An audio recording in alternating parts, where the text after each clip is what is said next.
यहाँ पर देखो ये हमारे पास trading and profit and loss account का नया वाला फॉर्मेट है। मैंने आपको बताया था हमारे पास पुराना वाला फॉर्मेट भी है, नया वाला फॉर्मेट भी है। तो यहाँ पर सबसे पहले हम नए वाले फॉर्मेट को समझ रहे थे, जिसके अंदर हमने नेट सेल को समझ लिया था, सीओजीएस को समझ लिया था। नेट सेल कैसे निकलता है आपको पता है? नेट सेल निकलता है हमारा सेल्स माइनस सेल्स रिटर्न। तो इसको हम डिटेल में देख के आ चुके हैं। उसी तरीके से कॉस्ट ऑफ गुड्स सोल्ड हमारा कैसे निकलता है? Opening stock plus purchases minus purchase return. Purchases minus purchase return का मतलब क्या होता है? Net purchases. तो यहाँ पर बात हो रही है नेट परचेजेस की। तो opening stock plus net purchases plus direct expense minus closing stock. अब ये डायरेक्ट एक्सपेंसेस क्या होता है? तो मैंने आपको अभी बताया, डायरेक्ट एक्सपेंसेस का मतलब होगा प्रोडक्शन से जुड़े हुए खर्चे, और ये खर्चे हमारे ट्रेडिंग अकाउंट में जाते हैं। तो जब भी हम सीओजीएस निकालते हैं तो उसके अंदर हमारा डायरेक्ट एक्सपेंस भी इंक्लूड होता है। अभी फिलहाल के लिए आप उतना ही समझो जितना मैं आपको बता रहा हूँ। डायरेक्ट एक्सपेंस के अंदर क्या क्या आता है उसके बारे में हम बाद में बात करेंगे। तो जब डायरेक्ट एक्सपेंस का खर्चा ट्रेडिंग अकाउंट में जाता है और कॉस्ट ऑफ गुड सोल्ड के अंदर डायरेक्ट एक्सपेंस इंक्लूड होता है, तो इसका मतलब तो साफ है कि जो कॉस्ट ऑफ गुड सोल्ड है वो भी हमारा ट्रेडिंग अकाउंट का पार्ट है। तो बिल्कुल कॉस्ट ऑफ गुड सोल्ड भी हमारा ट्रेडिंग अकाउंट का पार्ट होता है। यहाँ तक कि हमारा जो नेट सेल है वो भी हमारा ट्रेडिंग अकाउंट का पार्ट होता है। तो यहाँ पर देखो जब हम नेट सेल लिखते हैं उसमें से सीओजीएस को माइनस करते हैं तो हमारा निकल कर आता है ग्रॉस प्रॉफिट। तो ये जो ग्रॉस प्रॉफिट तक का काम है ये सब हमारा ट्रेडिंग अकाउंट के अंदर इंक्लूड होता है, जबकि ग्रॉस प्रॉफिट के नीचे वाले जितना भी काम है ये सब हमारे प्रॉफिट एंड लॉस अकाउंट के अंदर इंक्लूड होता है। तो ग्रॉस प्रॉफिट निकलता है ट्रेडिंग अकाउंट से, जबकि ऑपरेटिंग प्रॉफिट और नेट प्रॉफिट निकलता है प्रॉफिट एंड लॉस अकाउंट से। आजकल हम दोनों को ही मर्ज कर देते हैं नए वाले फॉर्मेट के अंदर, तो इसीलिए हम सबको एक साथ ही लिख लेते हैं। ऊपर हमारे ट्रेडिंग वाली आइटम आ जाती है, जबकि नीचे हमारी प्रॉफिट एंड लॉस अकाउंट वाली आइटम आ जाती है। तो अगर हम नेट सेल में से कॉस्ट ऑफ गुड सोल्ड को माइनस करते हैं तो हमारे पास निकल के आता है ग्रॉस प्रॉफिट। मैंने आपको बताया था कि आपकी एक दिन की सेल है 14,000 रुपीज। आपने कचौड़ी समोसा ब्रेड पकौड़ा बेचा जिससे आपकी एक दिन की सेल आई 14,000 रुपीज। अब इस 14,000 रुपीज में आप अपने सारे खर्चे लेस करोगे तब जाके आपकी इनकम निकल कर आएगी। तो यहाँ पर सारे खर्चों का मतलब है चाहे वो खर्चा डायरेक्ट हो चाहे वो इनडायरेक्ट हो, आप सभी तरीके के खर्चों को लेस करोगे। तो अभी तक हमने कॉस्ट ऑफ गुड सोल्ड के अंदर सिर्फ डायरेक्ट खर्चों को लेस करा है। जब हम नेट सेल में से सिर्फ डायरेक्ट खर्चों को लेस करते हैं तो हमारे पास निकल कर आता है ग्रॉस प्रॉफिट। हमेशा ध्यान रखना जहां पर भी आपको ग्रॉस देखने को मिलेगा इसका मतलब इसमें से अभी कुछ लेस करना बाकी है। तो क्या चीजें माइनस करनी बाकी रह गई? तो ग्रॉस प्रॉफिट में से अभी हम इनडायरेक्ट खर्चे माइनस करेंगे। बिजनेस में प्रोडक्शन के खर्चे तो हमने माइनस कर दिए, समोसा ब्रेड पकौड़ा कचौड़ी बनाने से रिलेटेड जो डायरेक्ट खर्चे थे। डायरेक्ट खर्चे का मतलब समोसे के लिए आलू चाहिए, मैदा चाहिए, ब्रेड पकौड़े के लिए ब्रेड चाहिए, मसाला चाहिए, गैस चाहिए, तेल चाहिए, ये सब आपका डायरेक्ट खर्चा है। ये सब आपके प्रोडक्शन कॉस्ट है। गुड्स बनाने के लिए जो कॉस्ट लग रही है वो कॉस्ट आपकी डायरेक्ट कॉस्ट कहलाती है, डायरेक्ट एक्सपेंस कहलाता है। जबकि बिजनेस के अंदर इसके अलावा और भी खर्चे होते हैं, जैसे कि दुकान का किराया, दुकान के बिजली का खर्चा, दुकान के साफ सफाई का खर्चा, पेट्रोल का खर्चा, अगर आप एक दो लेबर रखते हो काम पे तो उसकी सैलरी, ये सारे खर्चे भी तो आपके बिजनेस से रिलेटेड ही खर्चे हैं, इनको भी तो आप माइनस करोगे। तो इन सब खर्चों को हम बोलते हैं इनडायरेक्ट एक्सपेंस। ये सब हमारे इनडायरेक्ट एक्सपेंस है। डायरेक्ट एक्सपेंस को हम ऊपर लेस कर आ गए सीओजीएस के अंदर, लेकिन अभी हमारे पास जो ग्रॉस प्रॉफिट आया है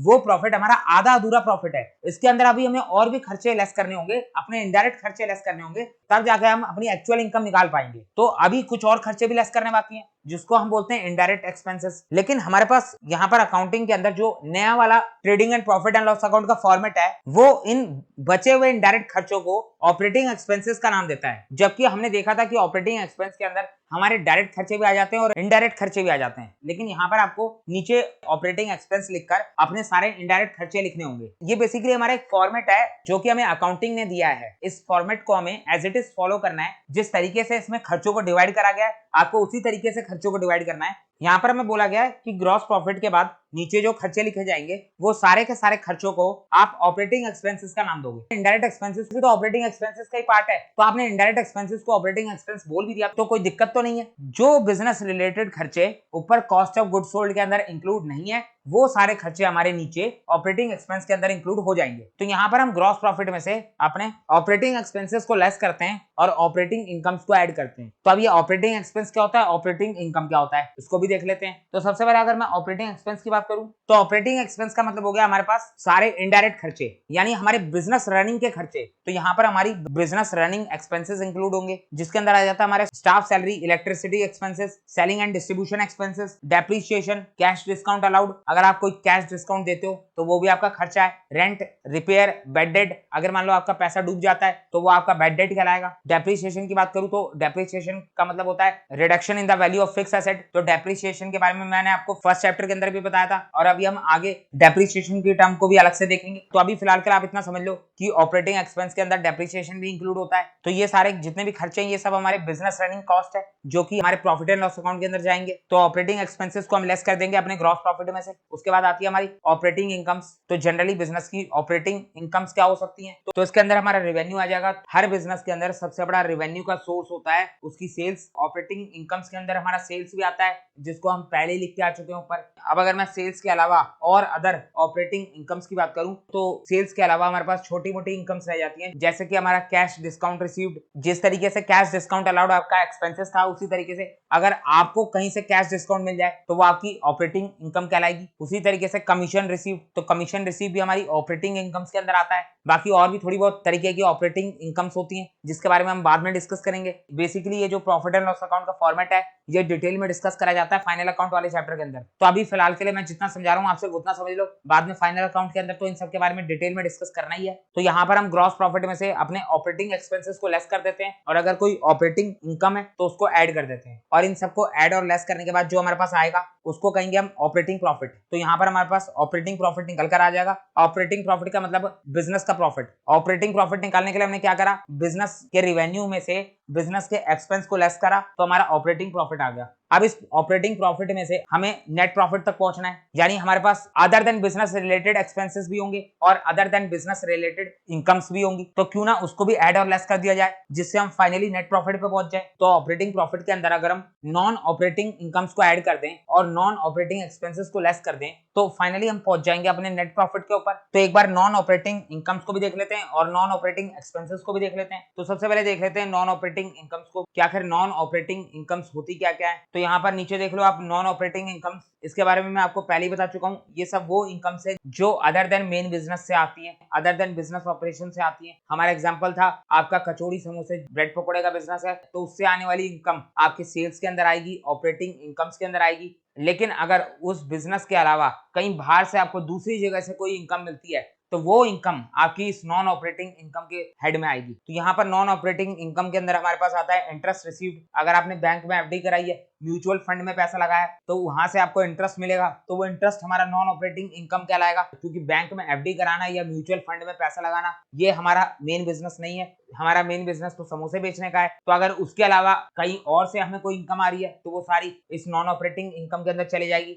डिविडेंड रिसीव्ड, अगर हमने किसी कंपनी के शेयर्स खरीदे एज ए इन्वेस्टमेंट तो उससे जो हमें डिविडेंड मिलेगा वो भी हमारा नॉन ऑपरेटिंग इनकम्स के अंदर जाएगा। Gain on sale of fix asset, fix asset बेचकर हमें कोई गेन हो गया तो वो भी इस नॉन ऑपरेटिंग इनकम्स के अंदर जाएगा। आपके पास कोई बिल्डिंग पड़ी थी, लैंड पड़ा था, उसको आपने बेच दिया, उससे होने वाला प्रॉफिट आपका नॉन ऑपरेटिंग प्रॉफिट है। आपकी कोई लॉटरी लग गई, कोई लॉटरी इनकम आपके पास आ गई तो वो भी आपकी नॉन ऑपरेटिंग इनकम है। उसी तरीके से नॉन ऑपरेटिंग एक्सपेंसेस देख लो, इसको सही कर लेना, नॉन ऑपरेटिंग एक्सपेंसेस होगा। तो नॉन ऑपरेटिंग एक्सपेंसेस का मतलब हो गया ऐसे खर्चे जो आपके मेन बिजनेस से रिलेटेड नहीं है। जैसे कि इसके अंदर आ जाता है हमारा इंटरेस्ट ऑन लोन। आपने किसी बैंक से लोन लिया है, किसी फाइनेंशियल इंस्टीट्यूशन से लोन लिया है तो उस केस में अगर आप उस लोन के ऊपर इंटरेस्ट पे कर रहे हो तो वो इंटरेस्ट आपका खर्चा होगा, लेकिन वो हमारा नॉन ऑपरेटिंग एक्सपेंसेस के अंदर आएगा। भले ही आपने लोन मेन बिजनेस के लिए क्यों ना लिया हो, लेकिन मेन बिजनेस आपका अलग है। आपका मेन बिजनेस लोन लेने का नहीं है, इंटरेस्ट पे करने का नहीं है। आपका जो मेन बिजनेस है वो बिल्कुल अलग है आपके इस नॉन ऑपरेटिंग एक्टिविटीज से। तो यहाँ पर आप जो नॉन ऑपरेटिंग खर्चे करते हो वो खर्चे आपके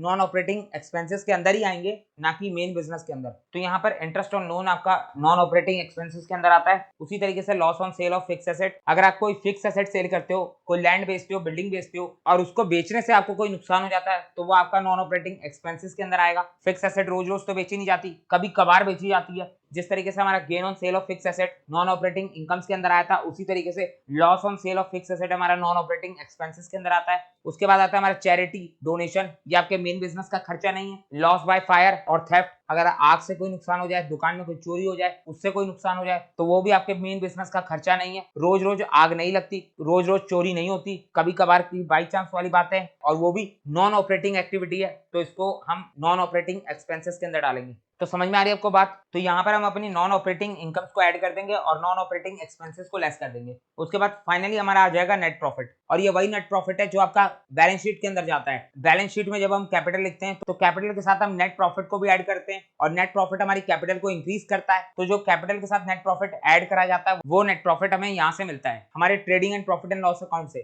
तो ये हमारा एक बिल्कुल बेसिक फॉर्मेट है trading profit and loss account का। साइड में आपके लिए मैंने कुछ नंबर्स भी लिख दिए हैं ताकि आपका समझना और आसान हो जाए। अगर मान लो हमारी नेट सेल है 1000 की, उसमें हम cost of goods sold less करेंगे 450, बैलेंस आएगा हमारा ग्रॉस प्रॉफिट 550। उसके बाद हम ऑपरेटिंग एक्सपेंसेस लेस करेंगे 200, ऑपरेटिंग इनकम्स को ऐड करेंगे 50। उसके बाद प्लस माइनस करके जो हमारा निकल कर आएगा उसको हम बोलते हैं ऑपरेटिंग प्रॉफिट। अब फिर हम ऑपरेटिंग प्रॉफिट के अंदर अपना नॉन ऑपरेटिंग इनकम्स को ऐड करेंगे और नॉन ऑपरेटिंग एक्सपेंसेस को लेस करेंगे। तो 200 प्लस करा और 100 माइनस करा और फाइनली हमारे पास निकल के आया 500 का नेट प्रॉफिट। तो इस तरीके से आप इसको समझ सकते हो। अगर मैं इसको और आसान तरीके से आपको समझाऊं तो आप यहाँ पर देखो, हमारे पास टोटल रिवेन्यू था 1250 का और टोटल एक्सपेंसेस थे 750 के। मैं यहाँ पर टोटल वर्ड का इस्तेमाल कर रहा हूँ क्योंकि टोटल का मतलब सब कुछ मिलाकर, फिर चाहे वो आपका ऑपरेटिंग हो चाहे वो आपका नॉन ऑपरेटिंग हो। तो टोटल रिवेन्यू था 1250 और टोटल एक्सपेंसेस था 750। तो हम अपने टोटल रिवेन्यू में से टोटल एक्सपेंसेस को लेस करेंगे तो हमारे पास टोटल इनकम आएगी जो कि होगी 500। ये टोटल इनकम का मतलब हो गया आपका नेट प्रॉफिट। तो यहाँ पर ये 500 का नेट प्रॉफिट यही है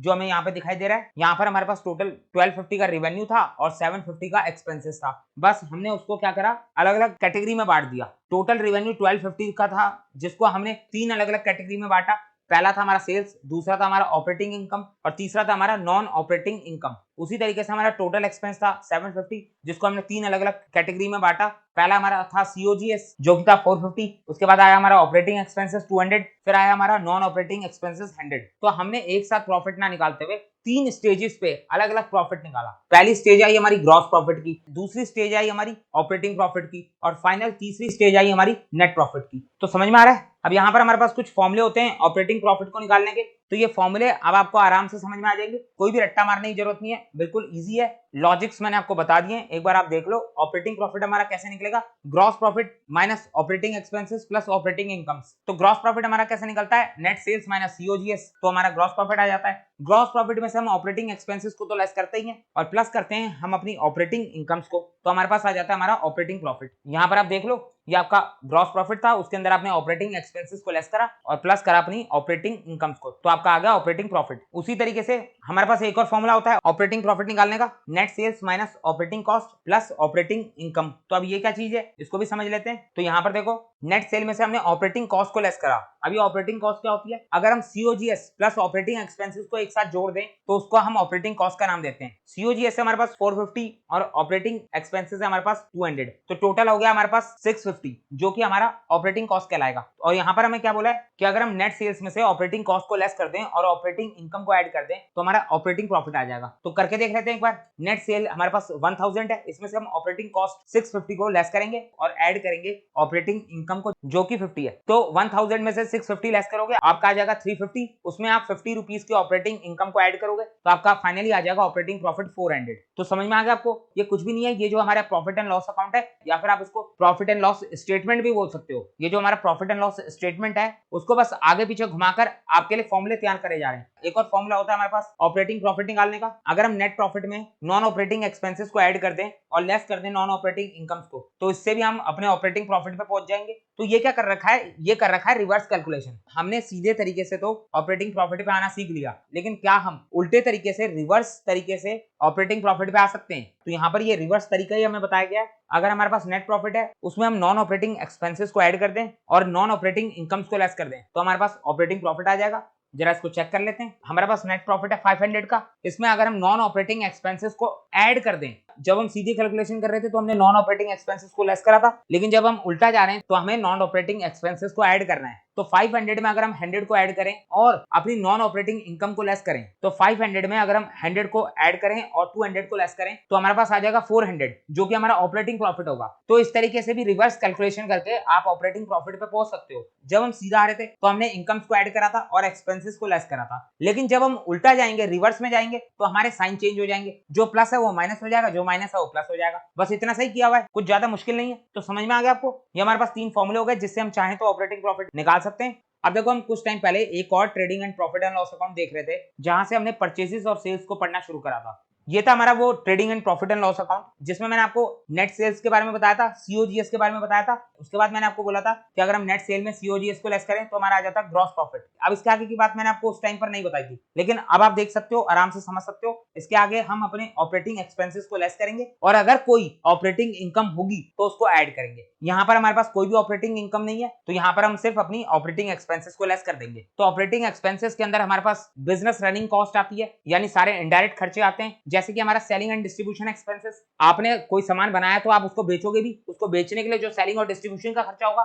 सामान बेचने के लिए एडवर्टाइजमेंट होगा, ट्रांसपोर्ट कॉस्ट होगी, डिस्ट्रीब्यूशन कॉस्ट होगी, एजेंट को अपॉइंट करना पड़ेगा, कमीशन देना पड़ेगा। तो कई सारे खर्चे होते हैं जो हमारे सेलिंग एंड डिस्ट्रीब्यूशन एक्सपेंसेस के अंदर आते हैं। उसके बाद आता है ऑफिस एंड एडमिनिस्ट्रेशन एक्सपेंसेस, तो इसके अंदर हमारे ऑफिस के खर्चे आ जाते हैं, स्टाफ की सैलरी आ गई, टेलीफोन बिल आ गया, इलेक्ट्रिसिटी बिल आ गया, ऑफिस के अंदर जितना भी खर्चा होता है वो सारा खर्चा इसके अंदर इंक्लूड हो जाता है। उसके बाद आता है हमारा मिसलिनियस एक्सपेंसेस, यानी जो हमारा बचा कुचा खर्चा है, वो सारे इनडायरेक्ट खर्चे जो ऊपर दोनों के अंदर कवर नहीं होते वो हमारे नीचे मिसलिनियस एक्सपेंस के अंदर कवर हो जाते हैं। तो ये सारे खर्चे हमारे ऑपरेटिंग एक्सपेंस का पार्ट होते हैं। तो यहाँ पर हम इन सबको ऐड कर देंगे और हमारा ऑपरेटिंग एक्सपेंस आ जाएगा 1000। ऑपरेटिंग इनकम हमारे पास कोई है नहीं, तो हम ग्रॉस प्रॉफिट में से अपने ऑपरेटिंग एक्सपेंसेस को लेस कर देंगे, हमारे पास आ जाएगा ऑपरेटिंग प्रॉफिट 3000। हमारा ऑपरेटिंग प्रॉफिट आ गया। अब इस ऑपरेटिंग प्रॉफिट के अंदर हमें अपने नॉन ऑपरेटिंग एक्सपेंसेस को लेस करना है और नॉन ऑपरेटिंग इनकम्स को ऐड करना है। 400 का हमारे पास नॉन ऑपरेटिंग एक्सपेंसेस है और 600 का हमारे पास नॉन ऑपरेटिंग इनकम्स है, तो इसको ऐड और लेस करके हमारे पास आ गया प्लस 200। अब हम अपने ऑपरेटिंग प्रॉफिट में 200 को ऐड करेंगे तो हमारे पास निकल कर आएगा नेट प्रॉफिट, जिसको हम